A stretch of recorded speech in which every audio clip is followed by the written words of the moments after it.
Kumusta mga buddy? Heto nga pala ang listahan ng mga artista, celebrities o mga sikat dito sa Pilipinas na sumakabilang buhay ngayong taong 2023.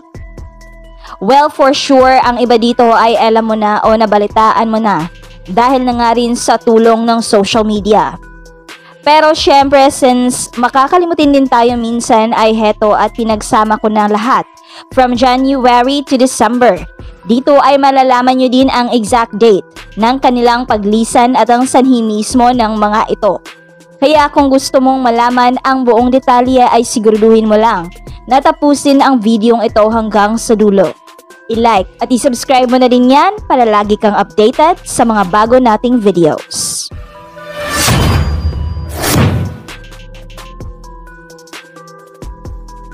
Number 1, John Regala.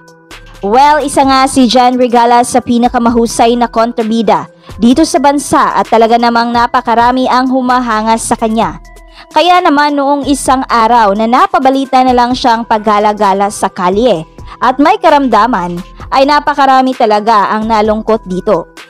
Pero noong June 3, 2023 nga ay tuluyan na ngang iniwan ni John Regala ang mundong ibabaw matapos itong ma-cardiac arrest dahil sa komplikasyon sa atay at bato. Number 2, Patrick Guzman. Si Patrick Guzman o Patrick Henson Guzman ay isa ngang Canadian-Filipino matinee idols noong 90s. Pero sad to say, dahil nitong June 15, 2023 nga lang ay sumakabilang buhay na nga siya dahil sa atake sa puso. Number 3, Andre Sison. Inihahanda na sana ng talent agency na Sparkle GMA artist si Andre Sison upang ipakilala bilang bagong kahuhumalingang batang artista. Ngunit hindi na nga ito natuloy dahil nitong March 24, 2023 nga lang ay tuluyan na itong binawian ng buhay dahil sa isang car accident. Well, marami nga ang nanghihinayang dito kasi nga malaki pa sana ang future nito. Ngunit yun nga at hanggang dito na lang talaga ang buhay niya. Number 4, Mike Enriquez. Isa nga sa pinakamahusay na broadcaster ng bansa si Mike Enriquez. At marami din talaga ang humahanga sa taong ito. At ang di nga malilimutan ng mga tao sa kanya ay ang mga ubo nga na sumisingit sa tuwing nagbo-broadcast siya on live TV. Kaya naman marami din talaga ang nalungkot noong nilisan na nga ng mundong ibabaw noong August 29, 2023 dahil sa cardiac arrest habang ginagawa ang kanyang routine dialysis. Number 5, Mario Dumawal. Isa din si Mario Dumawal sa kilalang reporter at entertainment columnist dito sa bansa. Ngunit nitong July 5, 2023 nga lang ay tuluyan na nitong nilisan ang mundong ibabaw. Nung una ay nakaranas ito ng heart attack. Pero dahil nga nagkakomplikasyon ito, ay nagkaroon siya ng severe fungal infection. At dito na nga siya tuluyang binawian ng kanyang buhay. Number 6, J.M. Canlas, ang former child actor at kapatid ng Game Boy star na si Elijah Canlas ay linisan na nga ang mundong ibabaw noong August 3, 2023 at ang nakakalungkot pa dito ay ang naging sanhi ay ang kanyang depresyon. Number 7, Joey Paraz. Ang komedyante, actor, filmmaker at singer na si Joey Paraz ay tuluyan na ngang linisan ang mundong ibabaw noong October 29, 2023 after a series of heart attacks.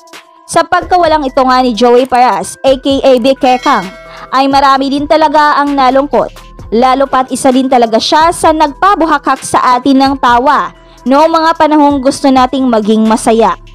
Sobrang napaka-effective din kasi ng komedyante nitong si Joey Paraz, kaya ganun din kasakit noong nawala siya. Number 8, Robert Arevalo. Ang veteran actor na si Robert Arevalo ay madalas talaga nating nakikita sa telebisyon dahil nga din sa husay nito sa pag-arte. Ngunit yun nga, nitong August 10, 2023, ay tuluyan na nga nitong nilisan ang mundong ibabaw dahil sa kanyang karamdaman na Parkinson's disease. Number 9, Angela Perez.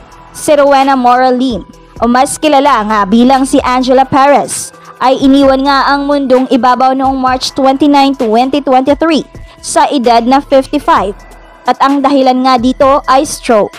Number 10, Isabella Echari. Si Isabella Echari, kapatid ni Kyle Echari ay na-diagnose nga noong May 2022 na may brain tumor. At nitong April 1, 2023 nga lang ay tuluyan na nga nitong nilisan ang mundong ibabaw sa edad pa lamang na 12. Number 11, Angie Ferro.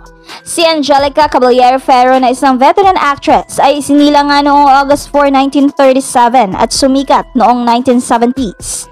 Taong 2022 ay nakaranas ng several strokes si Angie Ferro. Dagdagan pa ng minor accidents na siya namang naging dahilan ng kanyang paglisan dito sa mundong ibabaw.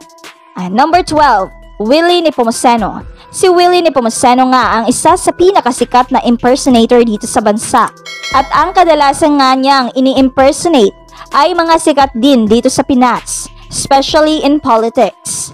Pero nitong July 24, 2023 nga lang ay luyan na nga nitong nilisan ang mundong ibabaw dahil sa pagkakahulog sa kanyang higaan na siyang nagdulot naman ng head injury.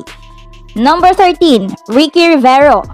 Si Ricky Salvador Rivero ay isa ngang aktor, director at dating That's Entertainment ay tuluyan na ngang nilisan ang mundong ibabaw noong July 16, 2023. At ang isa nga sa dahilan ay noong dumanas ito ng stroke. Number 14, Sammy Manesi. Ang comedian, content creator, TikToker na si Sammy Manesi nga ay namaalam na noong November 29, 2023. Well, nakilala nga si Sammy dahil sa makukulit ng mga videos. Pero yun nga, ang di natin alam, sa likod pala ng kanyang masiyahing imahe ay kaakibat pala ang isang nakakatakot na karamdaman. At eto nga ang kanyang pagkakaroon ng sakit sa puso. Number 15, Terry Saldana. Isa ngang dating PBA player si Terry Saldana at 6-time PBA champion. Ngunit nitong February 1, 2023 nga lang ay tuluyan na nga itong namaalam dahil sa kanyang kidney disease. Number 16, Nap Gutierrez. Ang veteran sports columnist na si Napoleon Gutierrez ay tuluyan na ngang namaalam noong June 29, 2023 dahil sa atake sa puso. Number 17, Samboy Lim.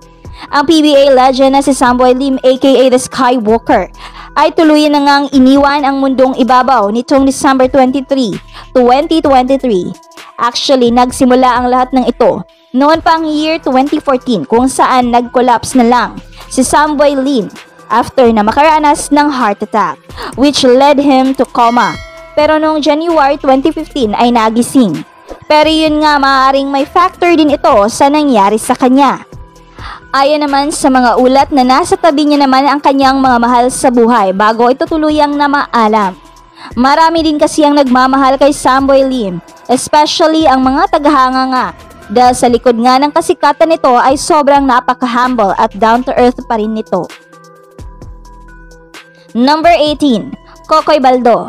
Isa nga si Kokoy Baldo sa pinakasikat na mga awit dito sa bansa at ang isa sa pinakanagustuhan nga ng mga tao sa kanya ay ang pagkanta niya ng mga reggae na kanta. Naging finalist din si Kokoy sa The Voice Philippines. Patunay na may talento din talaga ang taong ito. Pero yun nga ang nakakalungkot lang isipin na nitong December 8, 2023 ay tuluyan na nga itong namaalam matapos na masangkot sa isang road accident. Number 19, Ronaldo Valdez. Si Ronald James Dacula Gibbs ay tuluyan na ngang namaalam sa mundo noong December 17, 2023. Ayon sa mga ulat, winakasan mismo ni Ronaldo Valdez ang kanyang buhay. Ito ay matapos niyang malaman na meron siyang malubhang karamdaman. At dahil nga dito ay nag-lead ito into depression. Well, marami nga din ang nalungkot sa pagkawala niyang ito. Kasi kahit na sa edad niyang ito ay sobrang classic pa rin talaga ng mga aktingan niya. So yun nga lang ang nakalap natin ng mga namaalam sa taong 2023 mga buddy. Kaya kung may nakaligtaan ako o hindi nasali ay paki-comment na lang na pang 20 nang maipin-comment ko iyan. At yun nga no, rest in paradise na lang sa kanilang lahat. Maraming salamat din sa mga naiambag nila sa ating bansa at mga inspirasyon at marami pang iba. Ikaw buddy, sino ba sa mga ito ang mas nasaktan ka nung nawala sila sa mundong ito?